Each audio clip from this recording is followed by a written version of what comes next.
how you could have had such an upbringing of scarcity and how you became a leader with such a mindset of abundance. Fair warning, man, emotions are data, and this stuff tends to get a little emotional for me. I saw my parents working really, really hard for not much money. I was like, I'm never going to be a teacher. I am going to succeed and live a different life. So when Meg thinks something is wrong or stupid, Meg will say, this is wrong or stupid, or we should do this. When Amy thinks what you're doing is wrong or stupid, she will stop and look at you and go, well, that's it. That's the entire conversation. I have this background of like, it'll all work out. Half the time I'm like, okay, what would Amy Wilson do?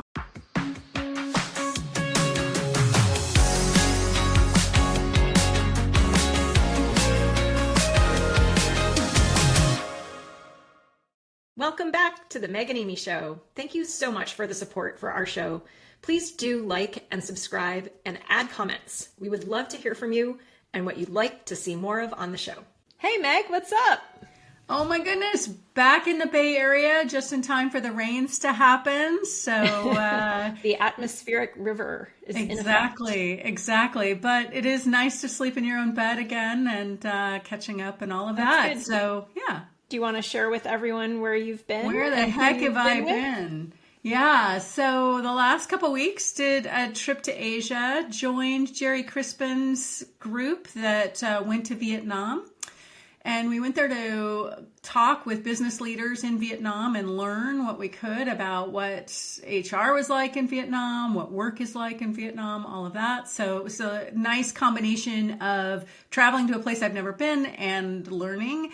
And then I spent a couple days on the way back in Hong Kong, which was both for personal joy. I've never been there, but also part of my challenge myself to learn to navigate places that I've never been on before. Your own. On my own, yes. So, and as you can imagine, I made it back successfully and had a few interesting moments. So, yeah.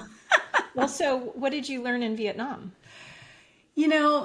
So first off, I think it's useful to kind of ground in context. So, you always learn things that are a little bit outside of what you expected to learn. So I knew going in, because of course I'm a researcher, Vietnam's, experiencing a lot of growth, has had a lot of industry growing in. They're very big in agriculture. They're also big in manufacturing, have spent a lot of time in the garment and clothing area, and are moving into more high tech.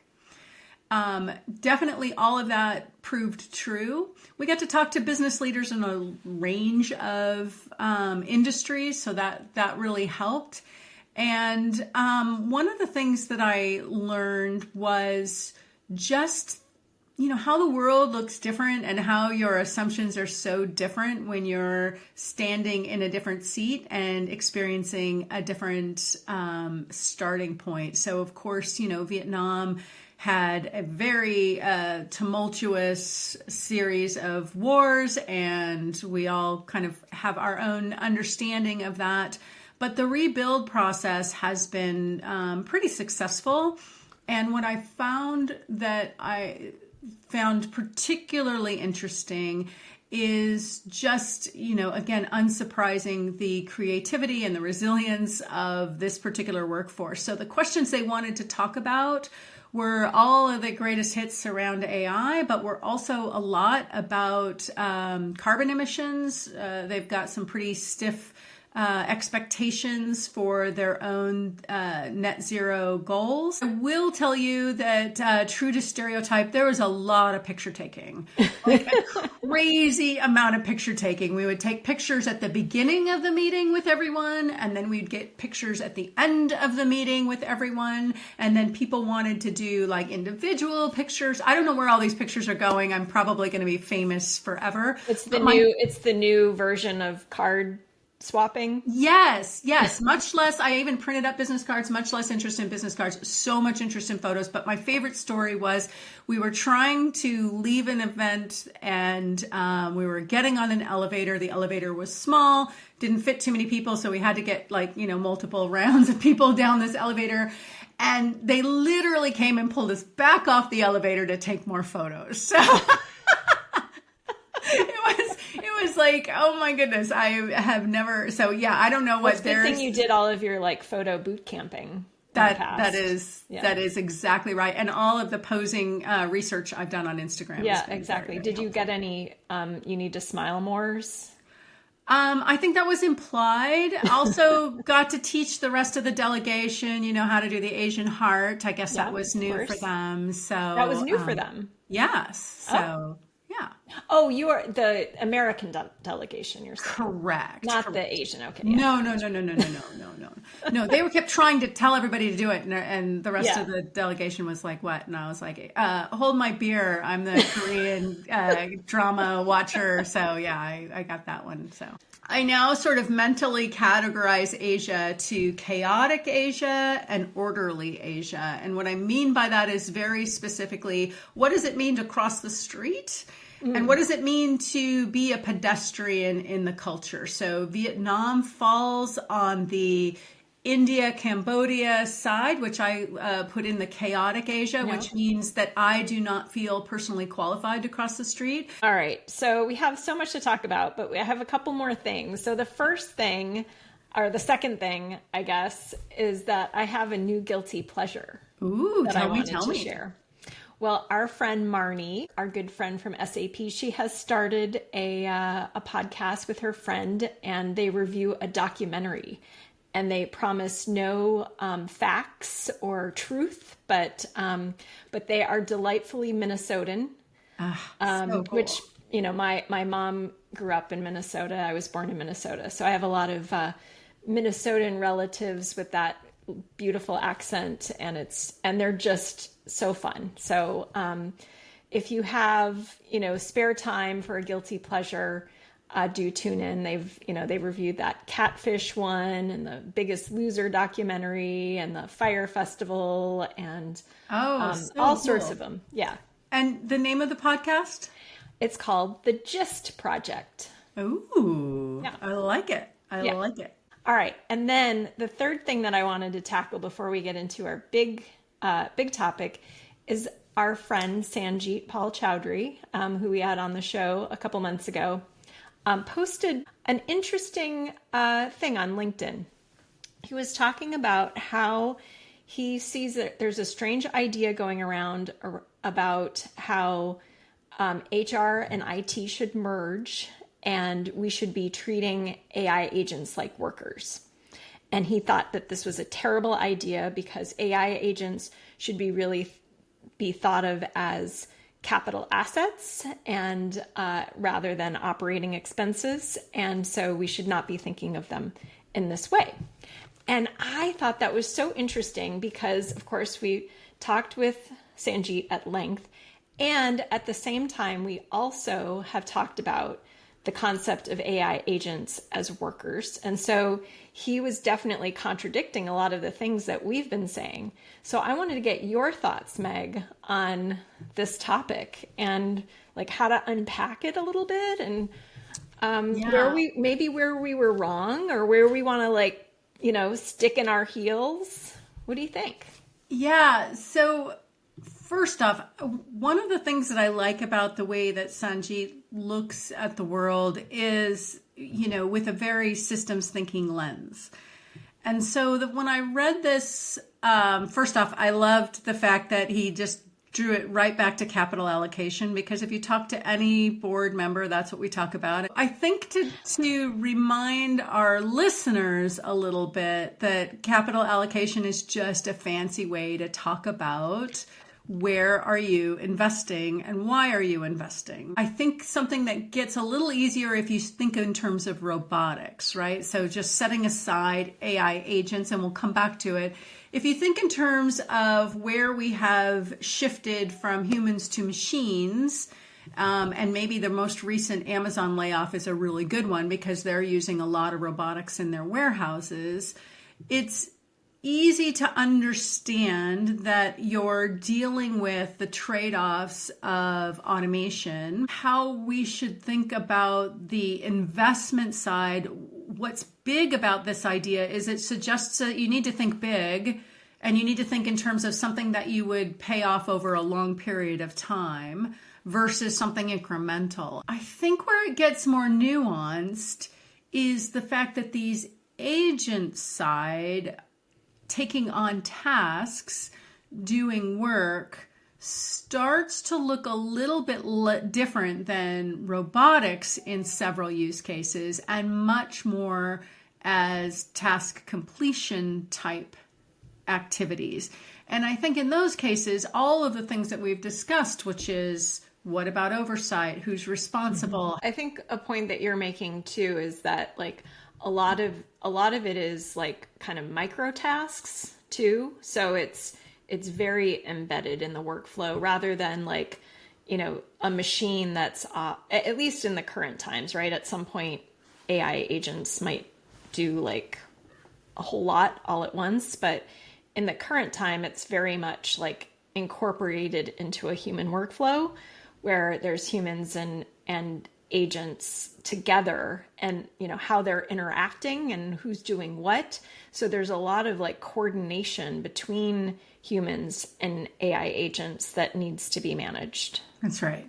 Yeah. That's right. And I think here's where it gets really interesting.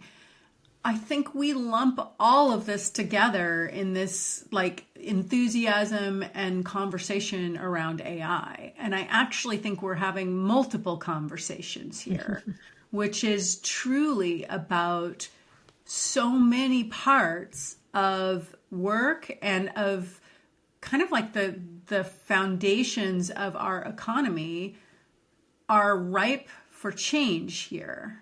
Yeah, and I think it's going to be not at all common to have like this one leader that he was saying he's hearing about, but I think that you know there will be some cases, but it's a very specialized skill set, a very special kind of person that kind of see across all those things. I think no matter how you look at it, like your job has an opportunity to get bigger or smaller, but staying the same is not going to happen. Yeah.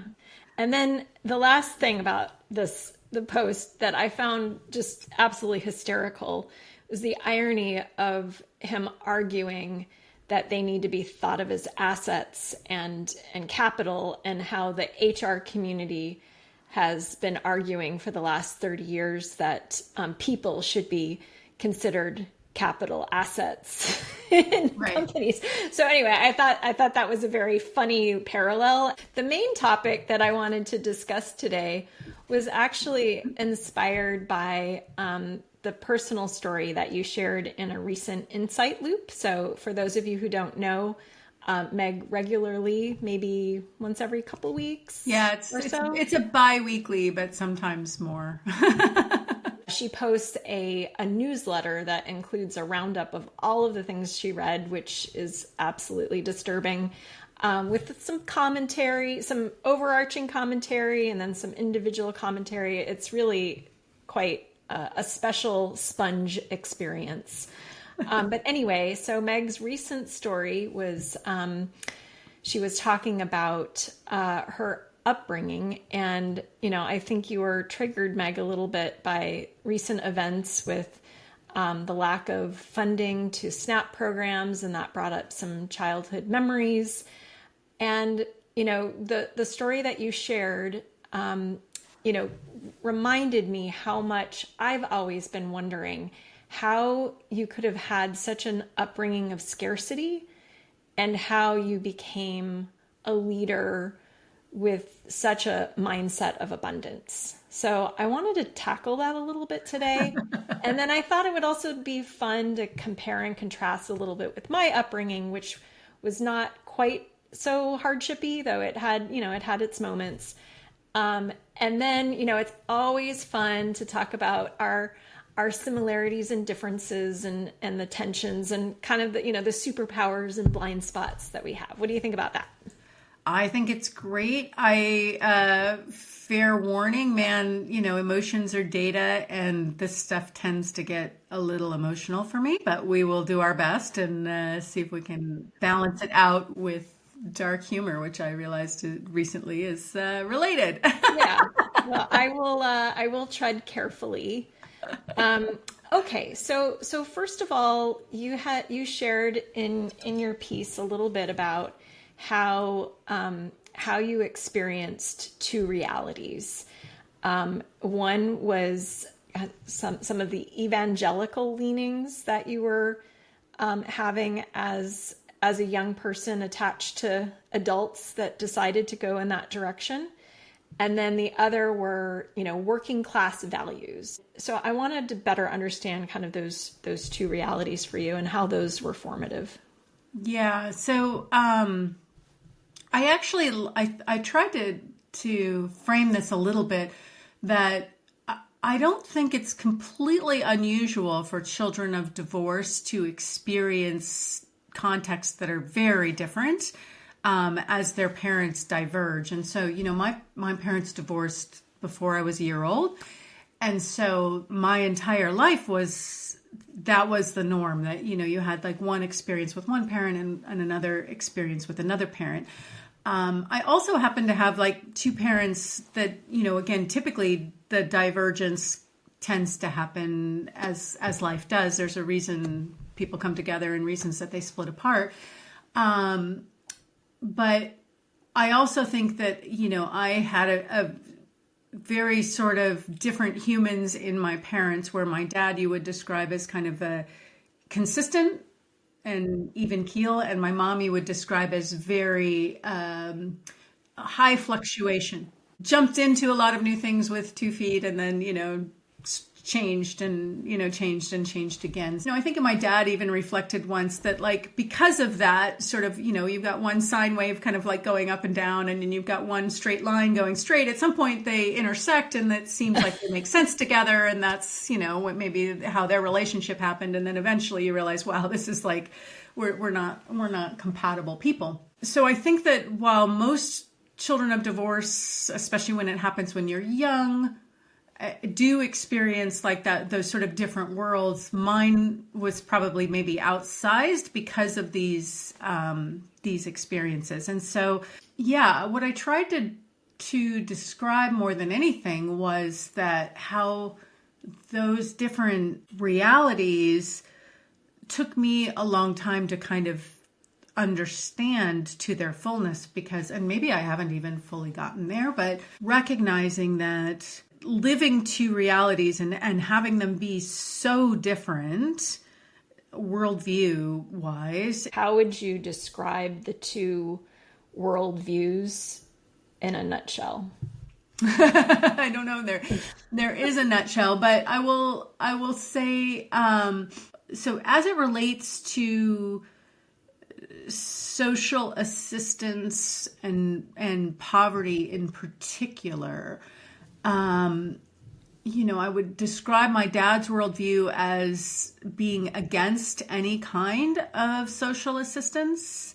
And that's the working class values. Yeah. That is how I would describe it. Now there's a working class represents a lot of people with a lot of different views, but his point of view was that was a character failing to participate in social assistance. Were responsible for yourself and your family and all of that. And so when things got hard, you just worked harder. You worked hard. Yeah. Yeah. Now, but at the same time, you did require food stamps and other assistance as you were growing up. I never told my dad that. He never knew. Okay. Well, he might have suspected, but I was very careful to. Got it. But there was that social net of your father's parents. Correct. So there was kind of he did have a bit of a backstop there, right? Yes. And union wages were a workable thing in general. Mm-hmm. So, but there was a period when I was young where my dad had a roommate with 3 sons. So there were 5 kids and 2 adults.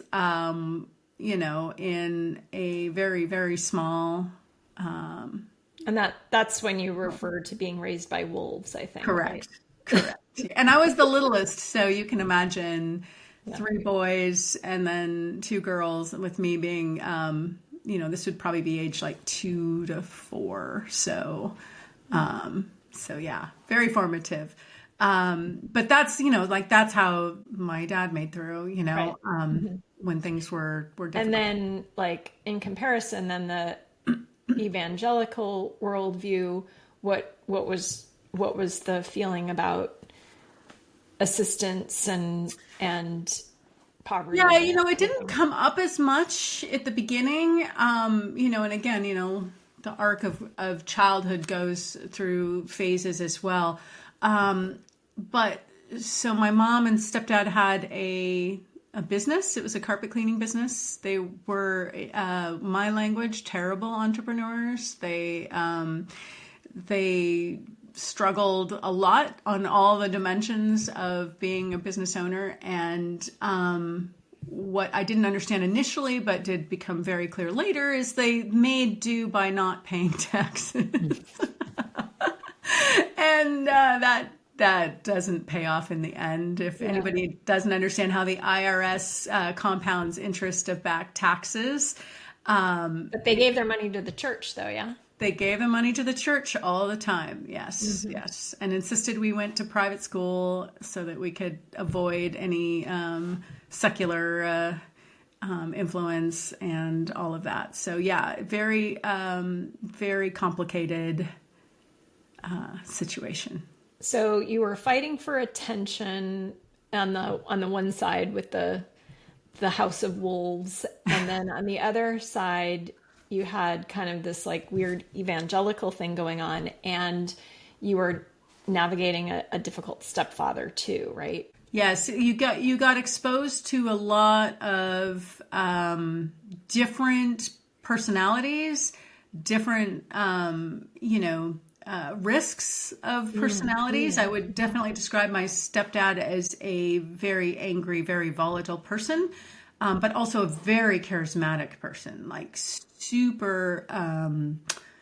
It was the first time I truly understand what charisma looked like, where people were really drawn to him. And so the cognitive dissonance of that, somebody who was like super pedestaled by other people, but also a little bit volatile and bordering on violent, was, that was a learning as well, I guess. So navigating that kind of complexity, as well as just the differences, again, like, what was okay to share with my dad and my grandparents about what was happening in my life versus what was okay to share with my evangelical parents about what was happening at the grandparents' house.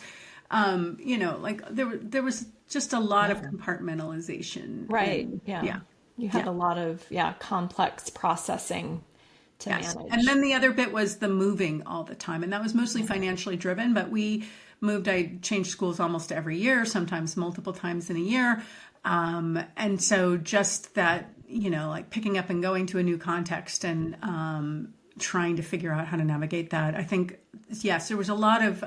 You would think that you would navigate the subway system in Hong Kong better as a result, Meg. Well, again, the subway, I killed the subway. Let's be very clear. The subway, their stairwell system. The subway has signs and letters and names. It's so lovely. I could spend forever in a subway, but you get me out on a regular street and it gets a little bit harder.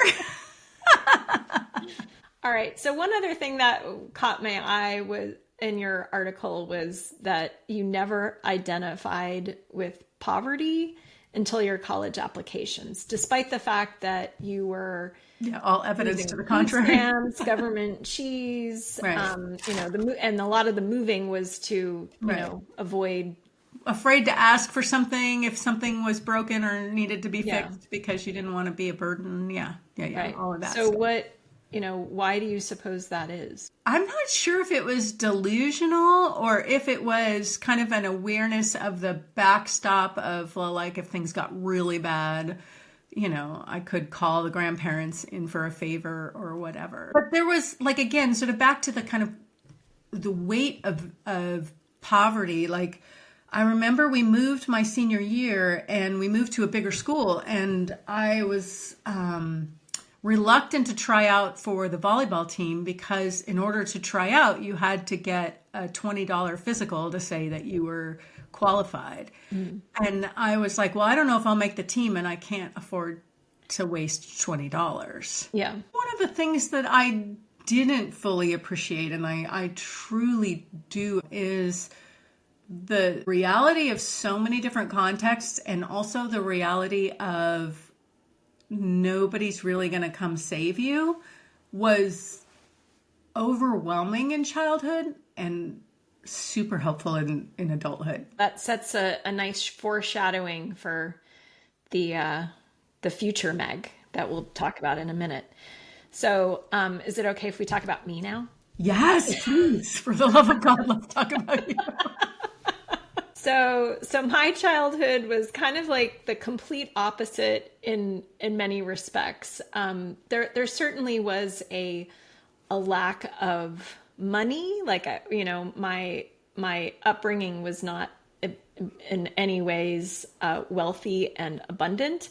However, it was extremely stable, like crazy stable. And starting at about age 5. So prior to age 5, it was a little rocky because my dad decided to take 7 years to get his PhD. Once my dad got his PhD and he got a tenure track professor job, my mom was also a teacher. She taught math and then chemistry in high school. So I was a teacher's kid, and from the age of 5 until I graduated high school, I was in the same school system. Did you ever have your mom for a teacher, or did any of your friends? Oh God, have your mom? no. Oh, okay. No. Yeah. That would been hard. Be yeah. So extremely stable. My parents were, very quiet and kind of contained people, like almost hermits to some extent. So I was an only child, so I was alone a lot. So I had a lot of opportunity to explore creative endeavors and be in my own head and all that kind of stuff. I was, never had to fight for anything. Like, I was always the center of everything, I guess. There was tons of support for me. I was very well cared for. But at the same time, like, I saw my parents working really, really hard for not much money. And so that was pretty formative for me. I was like, I'm never going to be a teacher. I'm never going to, I'm going to make a lot of money myself. I'm going to, I am going to succeed and, and live a different life. I definitely was very shy. And like I said, never really had any conflict. And I feel like the thing that got me finally kind of out of my shell was sports. So what grade did you finally start sports? Yeah, well, actually I was thinking a little bit about it, and maybe actually the first thing that was helpful to me was church, which I kind of hate to say, but because again, it was kind of like a protected environment, and I found spaces in church sometimes where I could lead people, and I would speak. I would read a Bible verse or something, so it gave me some outlets early. But I didn't really start any sports until middle school. So that was really, and that was a big awakening. In middle school, I was just kind of like, what is this? And what am I doing? But by the time I got to high school, I found that I really had some good skills around supporting people and leading people and collaborate, teamwork and all that. Which sports? Stuff. Soccer, basketball, track, and golf. Kind of. That was a bit of an anomaly. I wasn't bad. I wasn't good. I was kind of mediocre, but I got such joy seeing people thrive, and I found that I could really help them thrive, and so that was good. And so that, I think, formed a lot of my ability to do more than hide in my bedroom drawing houses and paper dolls. You know, I will often collaborate with Claude, the Anthropic AI tool, to figure out how to do shows and stuff like that. And so I fed in like all of this information about our different backgrounds and all this kind of stuff.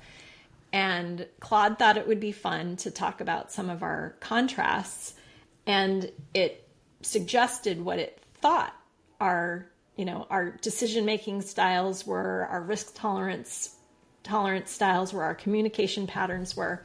And so I thought we could take a look at those, Meg, and see, like, is this true? Like, this seems to be what Claude would expect and maybe what the world would expect, but is this actually true?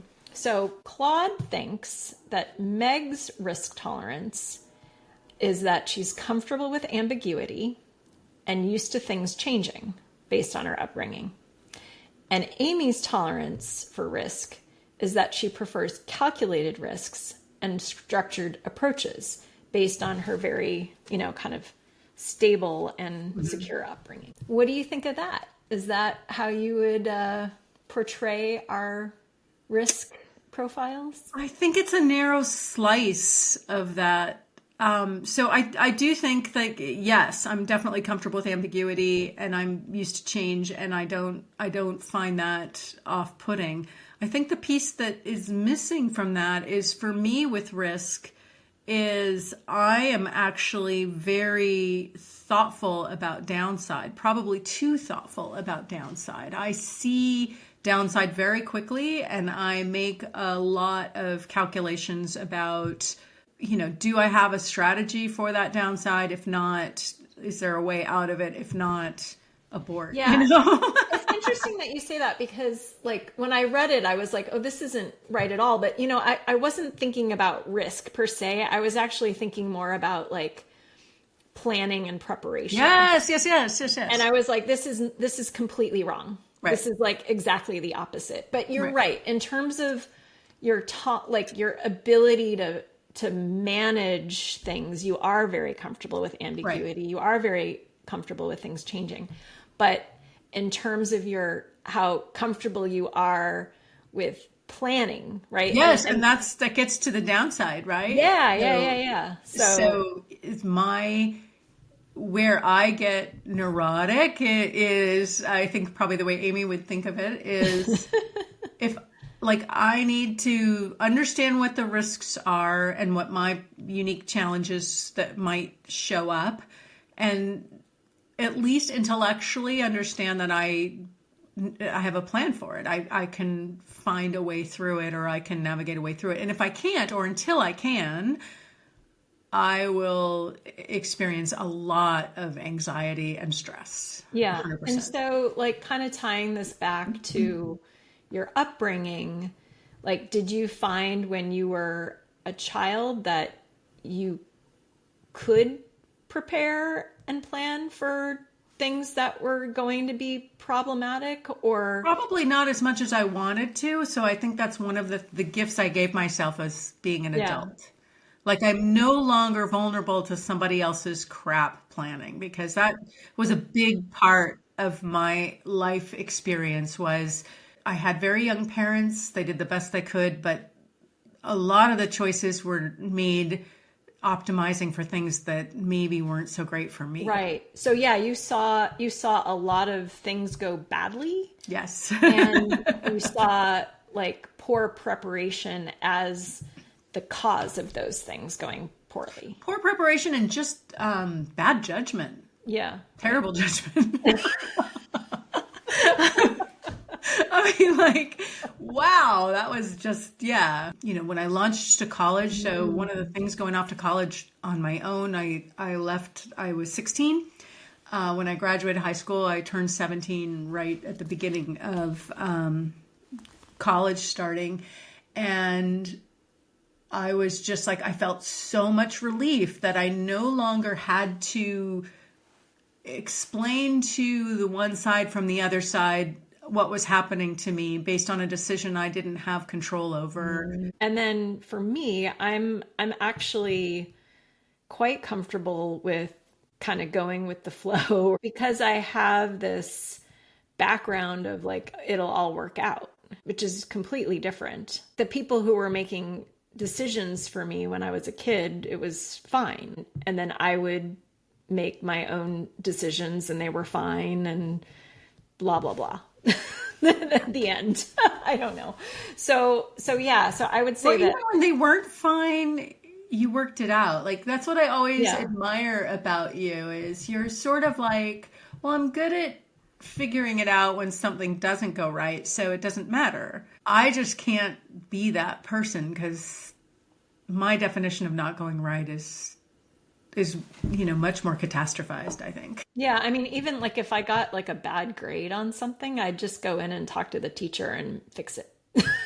I was the queen of auditing every teacher's work. And I was right. I was almost always right on the edge, and my scholarship required me to keep a grade point average. And so, man, I'd look at the teacher that I had the least trust in their scoring, and I always was able to find a legitimate error when I audited there. And then when I found a pattern of too many bad for me grades in college in engineering, I was like, time to get out of engineering. Yeah. This will all work out. It'll all work out. Yes. I actually adore that. In fact, like, as you know, like half the time I'm like, okay, what would Amy Wilson do? You would assume this was going to work out. So I'm going to assume this will work out. Yeah. You've learned a lot from me, Meg. I have. I mean, we joke, but like seriously, you have taught me calm, and that is a real gift. I'm learning to be more sensitive to planning a little bit ahead of time. Just as an example for our listeners. So we, when we have a guest on the show, we send them, a nice note before the show to like share, the different topics that we want to discuss and like how the show's going to go. And Meg was like, this needs to be 2 weeks ahead of time to give people enough preparation. And meanwhile, I'm like, nobody's going to read it until the night before. Do they really need it for more than a couple days before? So I think we've settled on a nice middle, which is about a week-ish before, So anyway, so thanks for coming my way, and you're welcome for coming my way. So here's what Claude said about our decision-making style. So let's see if this is correct. Meg, quick, intuitive, comfortable with incomplete information. Amy, systematic, collaborative, builds consensus. Well, again, I think this is mostly right, but very contextual. If this is a decision that I'm making that is tied to a pattern that I have experienced before, thought of before, is within a mental model, all of this is completely right. Well, and we talked about this a little bit with Dr. Ferguson, with Kirsten, right? In terms of your ability to kind of open up that, you might be wrong, or that you don't have all the information, being transparent about that. But like, again, how did you get to that based on your upbringing? Well, it's hard to know because you've only ever lived your own self. So, I do think I try to tell people, like, everybody comes with a basket of gifts and a basket of, disasters that are your brain, your psyche, all of that sort of stuff.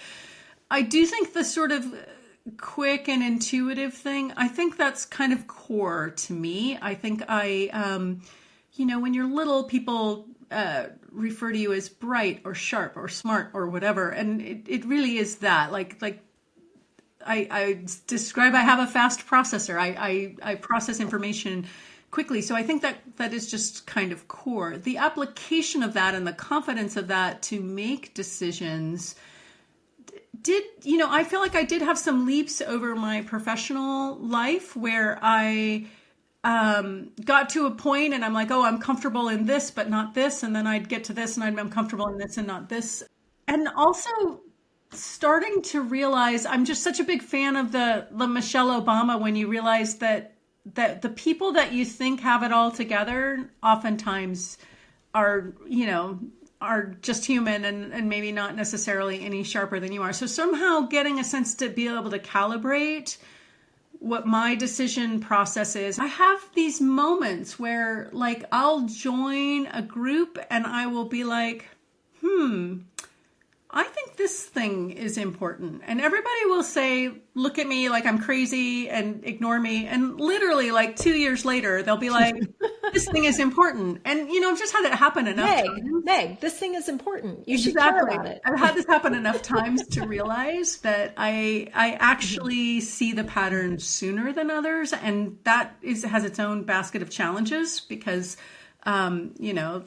that's how people get burned at the stake, quite frankly, right? So you need to figure out what to do with that. But at the same time, learning to trust that in myself and to say, okay, I still could be wrong, but I'm probably not. For me, I think, yes, I'm definitely a much slower thinker, slower processor than you are. And I think a lot of that has to do with the fact that, well, that's how my parents were, but I also had time, I had a lot of time for that as a kid and so on. So, it never bit me back. Follow us for all the grammar tips, people. But, it's interesting, like talking about the collaboration and building consensus, because I do believe in collaboration and like so wholeheartedly, but at the same time, I also can be a little bit like this, this is my way, and again, like thinking about my, like the fact that I got to make all of the decisions other than the base ones around me. Like I didn't have to navigate other people other than my parents. I don't know. So when Meg thinks something is wrong or stupid or whatever, Meg will say, this is wrong or stupid, or we should do this. When Amy thinks what you're doing is wrong or stupid, she will stop and look at you and go, well, that's it. That's the entire conversation. And then your job is to figure out, is that well, no, or is that well 40 degrees to the left, or is that well? Yeah. And so then Meg stops and says, well, then tell me what it is that we should be doing. That's probably more in my conflict avoidance yes. issue. But I do think that sort of collaboration and conflict, yeah. Like they're correlated. Like you don't want to disappoint anybody, but actually you're never going to really change your mind for them. So it's right. Yeah, I was definitely I was a pleaser growing up, for sure. Yeah. I was rewarded for being pleasing. I was rewarded with and that's my why grades. you're way more likable. Like, I mean, so likable. Yeah. When we first meet anyone, like it's so clear, Amy is way more likable, right?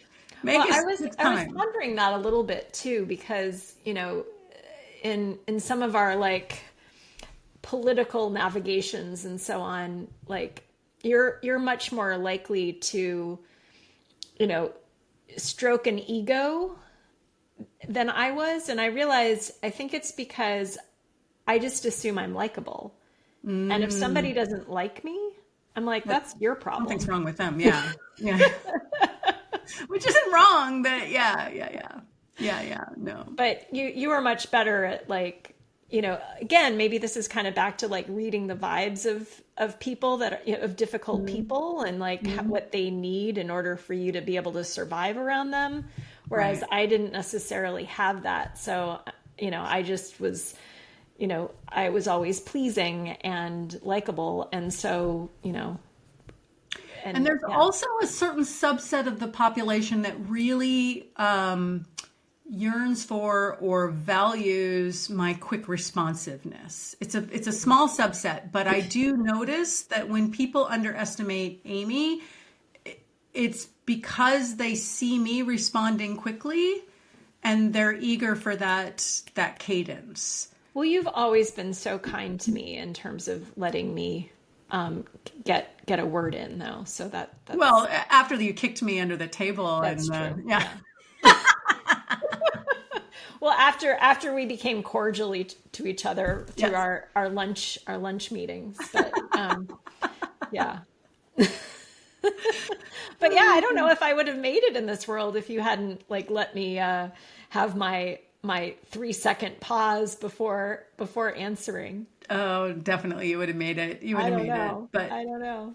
yeah, there are a subset of people, especially like when you're in those kind of executive tables that are not as comfortable with the length of pause that Amy is comfortable with. Well, But I don't know. a pause is a power move. That I so- require. Yeah. But a pause is a power move. So I think that's part of it. I think they perceive it as you taking a power move on them when you're quite literally just trying to, figure out, is it bit or bite? But I talked out loud there. I know. I was really, so I'm impressed. really expressing myself these days. Because you're comfortable with me. Yeah. Communication patterns. Meg, direct, can handle conflict, reads subtext well. I think wonder how Claude figured that out. I think that's pretty spot on. Yeah.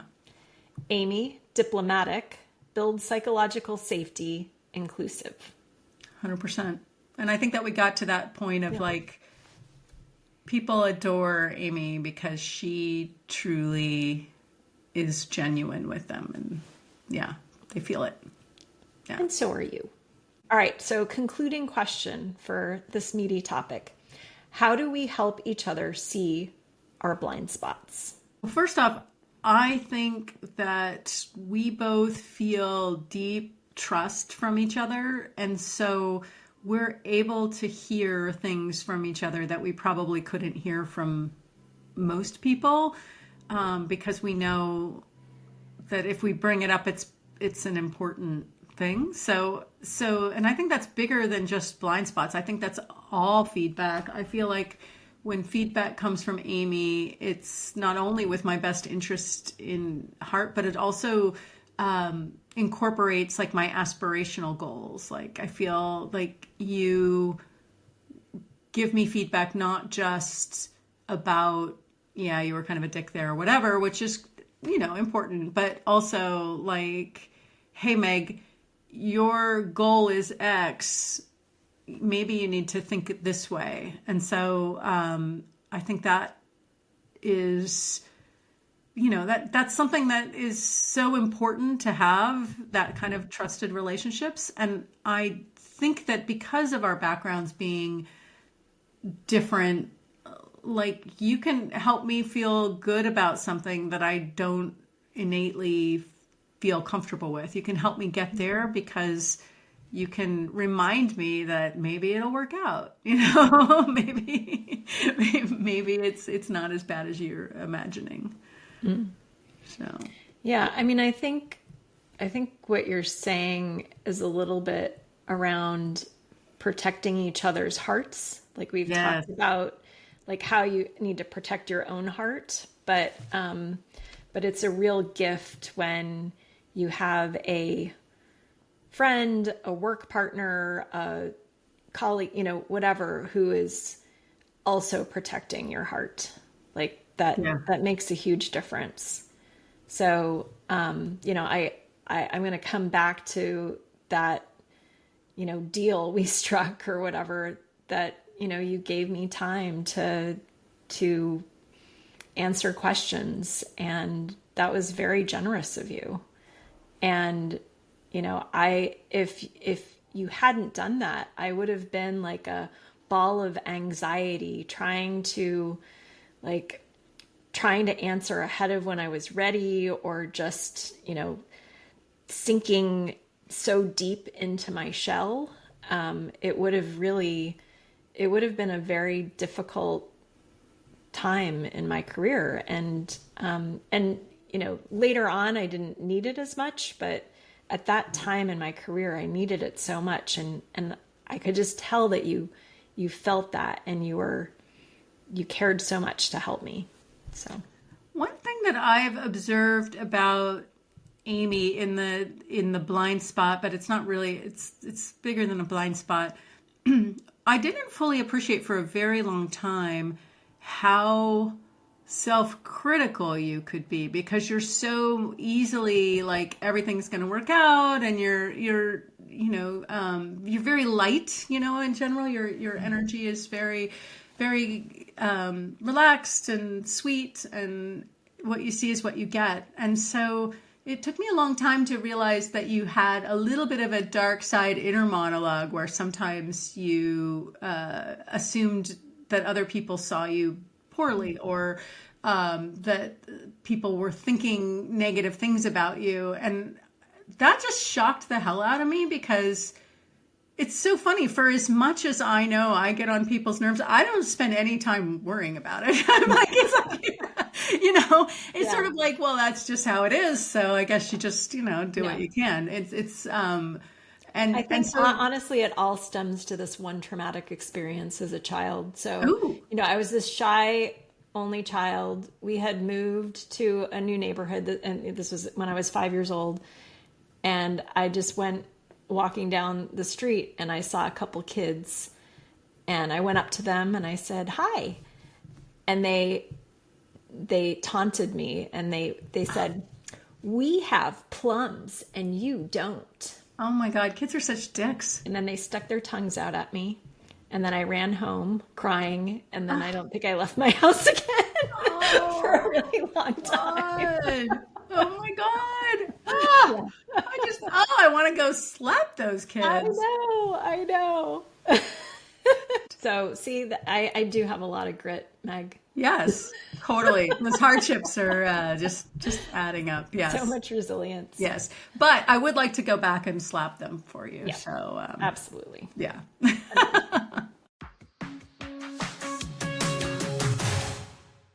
I recently joined a rapidly scaling startup, and I'm building a completely new function from scratch, which means I'm simultaneously hiring a team of 7 people while delivering major projects and managing constant scope changes. What foundational elements should I prioritize to build a resilient team culture that can thrive in this kind of ambiguity and high-speed environment? Well, first off, congratulations. That is an amazing opportunity, and definitely recognize that these are the kind of formative opportunities that not only unlock great futures, but also build your own understanding of what you're capable of. So those are all the good things. Of course, the terrifying things are there is no path. And so you are going to do what you do when you don't have a path, which is you're going to get started. You're going to try some things. You're going to learn some things. You're going to adjust. You're going to evolve. You're going to adapt, lather, rinse, repeat. So I love the fact that you're wanting to focus on culture, because I do think that that is the foundation. One of the important things of the culture that I would hope you would build is one that is to go back to Dr. Ferguson, one that's a seeker versus a knower, one that leaves space for the people that you hire to help you co-create what their functions need to be and how they need to grow and adapt, versus you showing up and having all of the answers. And I do think that as you hire, you really want to hire people that have skills and strengths that you do not, so that you can elevate yourself as part of the process. Because we really are the average of the people we spend our time with. And so getting people that are smarter than you, that know things you don't, that are willing to come in and co-create with you is going to be that unlock that creates not just this amazing function and showing the world what you're capable of, but will actually open doors for you in the future to step into even bigger roles over time. So don't think of this as you're building a final destination. Think of this as you're building the foundation building blocks for the future that is, as you rightly point out, is going to be adaptive and moving at a very rapid pace. So enjoy the ride. I wanted to hone in a little bit on the team dynamics piece that you brought up, Meg. I think it's so important, and it can make such a difference in terms of both your satisfaction as a team member / manager of a team, as well as like how many outcomes you can create. And so, there's kind of these contrasting elements of, hey, you should hire people that, fit culturally, and, all share the same, values and this and that. And then on the other side, you should hire a diverse team where everyone has completely different perspectives. And those are, seen as two completely different choices. But I think that what Meg was getting at is that sweet spot in the middle, which is that you do want to identify people with different strengths and skills and perspectives.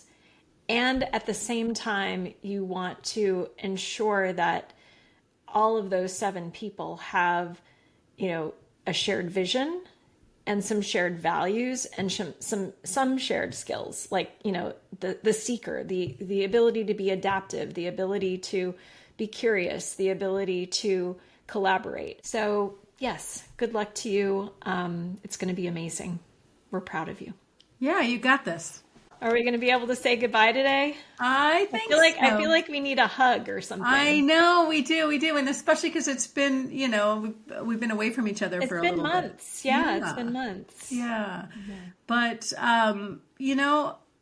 I think it's worth mentioning, like, we're heading to the back half of the year where things really speed up, and I think we all kind of can get overwhelmed by it all. And so I guess as I'm reflecting in this moment, I really want to express gratitude for our community that we've built with the Meg and Amy Show. I want to hopefully remind everyone to spread the word, and, just to be thankful for who each of us are, because I think one of the things that this episode was really about for me is that there's just not one right way to be, and there's not one right answer. The important thing is to get clear within yourself of who you are and what your values are and how you're going to contribute to make the world a better place.